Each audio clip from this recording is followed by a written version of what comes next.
Je suis en train de voir les obstacles tomber. Je suis en train de voir les choses bouger. Tout ce que tu as cherché par difficulté, ça arrivera pas. Chose qui peut surprendre les gens.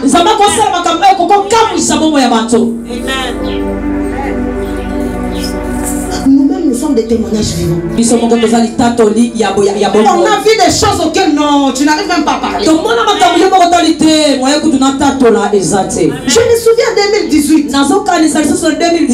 J'avais reçu une invitation pour aller prêcher à Mwanda. Je suis allé à Mwanda prêcher. Et quand on a fini la conférence,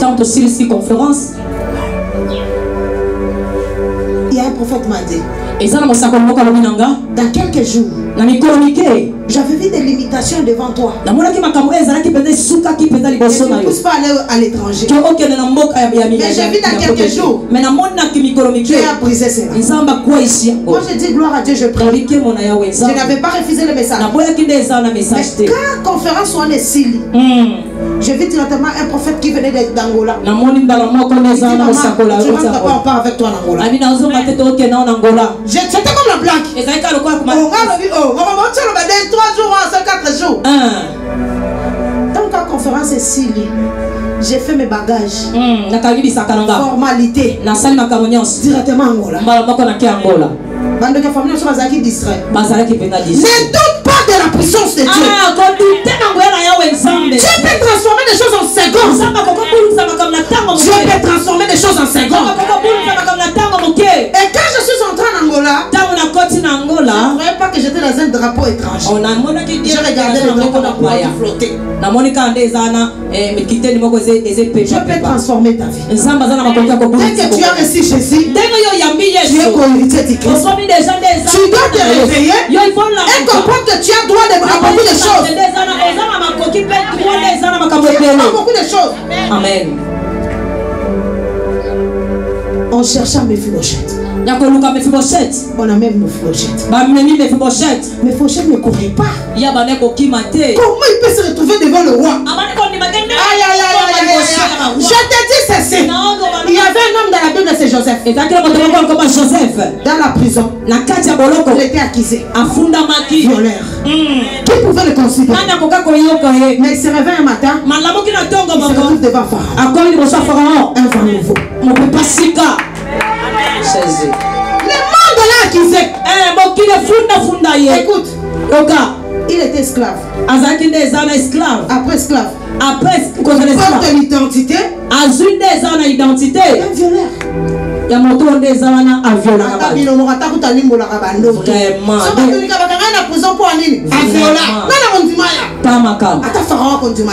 C'est un vent nouveau. C'est un vent nouveau. Et après cela, il n'a jamais rentré en prison. Un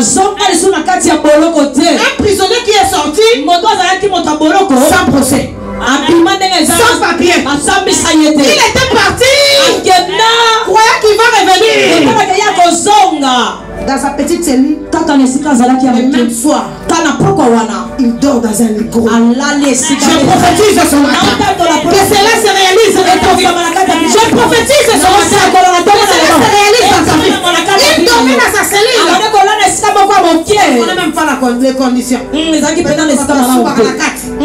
Mais le soir, bien coiffé, bien vêtu, parfumé, en train de manger dans la même table. Je déclare. Et là, on va voir un soutien. Amen.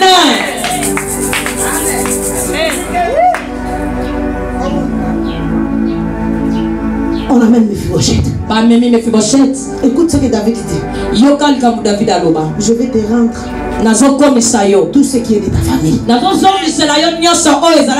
Je te donnerai les terres de ta famille. Il dormait à l'Odeba. Il se réveille un matin. Il devient patron. Je déclare cela dans ta vie. L'onction de la transformation. Reçois cela au nom de Jésus.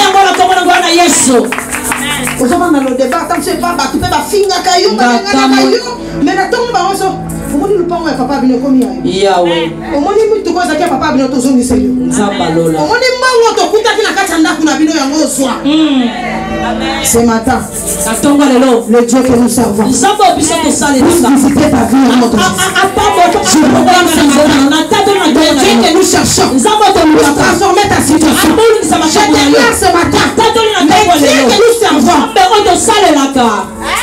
c'est Dieu là qu'on appelle Pandanjila Pandanjila aïe aïe aïe Pandanjila Nzambo ya sala ke bato ba cholaka yo ba betela bato lisolo ona yebi ba cholaka ninga Nzambo sala ke bato ba humilia yo ba betela lisolo o tokola ko ngaba ash Nzambo sala ke bato yo batuka komona yo okutala ba ona ko me ba ona mutu Nzambo ya sala ke Matia vieux autres nous foutent à 1000 fois de bien Nzambe Nzambe est capable ya kokoti sur la coupe moko bokana kité my god ozana opiaka moko boye bazoteka ndako moko toyebaki na hotel mutasoka ya kotikanga eko baba komoko na pourcentage ye pasala ki pemi laki ti mwame sa Nzambe na za capable Nzambe lo lenge nini oyo Tika nzoko ke kozwa nini mongo kote ozoyekite omona te bateki tosala moko 18000 ye pasalaki motelele bandiko insiste ye pasalaki bakataka 2000 te bakati okomi ndako ozotala ye Nzambe na ngai esuki Nzambe asalela yo amen bato bamonaki obimaki ozanga mai ya ti bamona ozongi bootuma soso na frite bamoni mayonnaise kwa mesa oh ndako likam nini batala bo congélateur basike koti lobi sama bakiti échanger Nzambe est capable amen Nzambe est capable amen je vis comment Dieu a transformé la vie na mona lokola Nzambe les gens qui n'avaient pas les formes bato bazalaki na tima te Nzambe pesa bakoti était inutile bato bazalaki Dieu les a tu sais quoi ce que j'aime avec Dieu et lokola lingaka na Nzambe des choses informes asoke loko ezangi sina to ezangi forme ye moko apesa mo forme ata baosungo te baosaliso te bata Nzambe alingi otikala bongo otanga otobolo ya moto abeta tolo exacte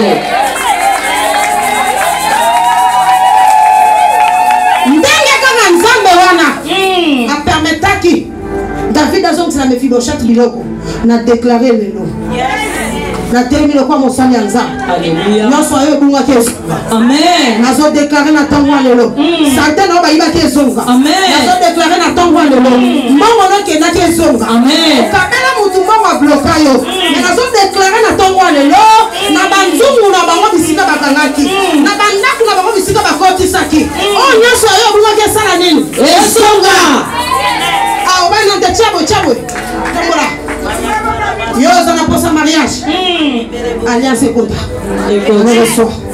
allez reçois tu as besoin du travail besoin de travail au nom de Jésus tout ce qui était perdu dans ta vie ne perdez pas espoir c'est le vent ancien un nouveau va arriver ce matin un nouveau va arriver ce matin est-ce que qui croit un nouveau va arriver est-ce que qui croit qu'un nouveau va arriver en perdant ma grossesse est belle mais n'attends-moi ne peut pas si que zoya amen mbala oyo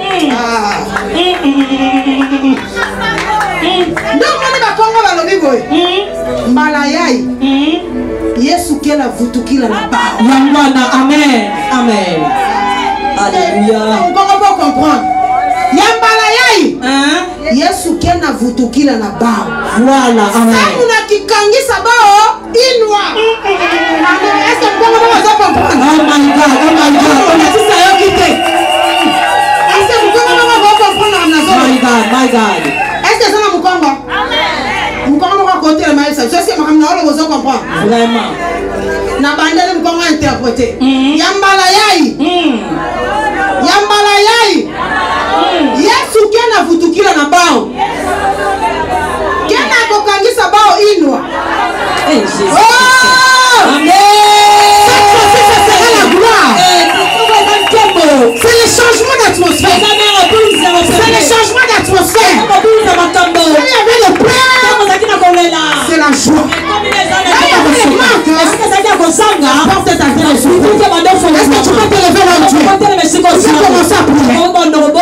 Je connais mon identité à Christ. Dans la montagne, on yaya. Nicolas a d'ailleurs au fond. Alléluia. Façon comment de la façon ça m'a visiter. Comment ça paye là où tu es.